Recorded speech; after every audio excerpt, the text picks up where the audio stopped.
अस्सलाम वालेकुम दोस्तों, मैं हूं मोहम्मद फैसल और आप देख रहे हैं टेक्नो टाइम।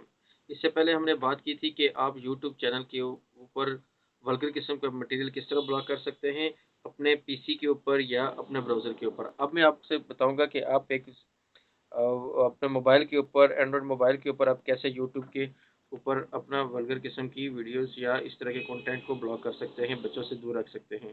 तो आप सबसे पहले जाएंगे अपने वीडियो यूट्यूब के ऊपर आप राइट साइड पे देखेंगे तो कॉर्नर के ऊपर आपका चैनल, सॉरी, आपका लॉगिन बना हुआ होगा आपकी ईमेल आईडी का, या जो भी आपने जो यूट्यूब के ऊपर आईडी बनाई हुई है। इसके नीचे से आप आ जाएंगे तो यहाँ पर आप आएंगे सेटिंग में अंदर। ठीक है, सेटिंग में आप जनरल में चले जाएंगे और जनरल में आप जाएंगे नीचे तो जहाँ पे स्ट्रिक्टेड मोड की ऑप्शन होगी। तो क्योंकि स्ट्रिक्टेड मोड मैंने अपने चैनल के ऊपर ब्राउज़र के ऊपर ऑन किया था, इसलिए अब यहाँ पे भी स्ट्रिक्टेड मोड ऑन हो चुका है। तो लिहाजा इस तरीके से आप अपना, अगर आप यहाँ पे अगर ऑफ है तो आप ऐसे इसको ऑन कर सकते हैं।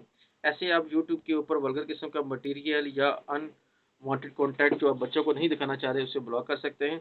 उन्हीं ये अप्लाई सिर्फ उन्हीं वीडियोस के ऊपर होता है। मैं फिर बता देता हूँ, ये अप्लाई सिर्फ उन्हीं वीडियोस के ऊपर होता है जिनके ऊपर स्ट्रिक्टेड मोड ऑन किया हुआ हो चैनल वालों की तरफ से। Thank you so much. Channel को सब्सक्राइब जरूर कीजिएगा। अल्लाह हाफिज़।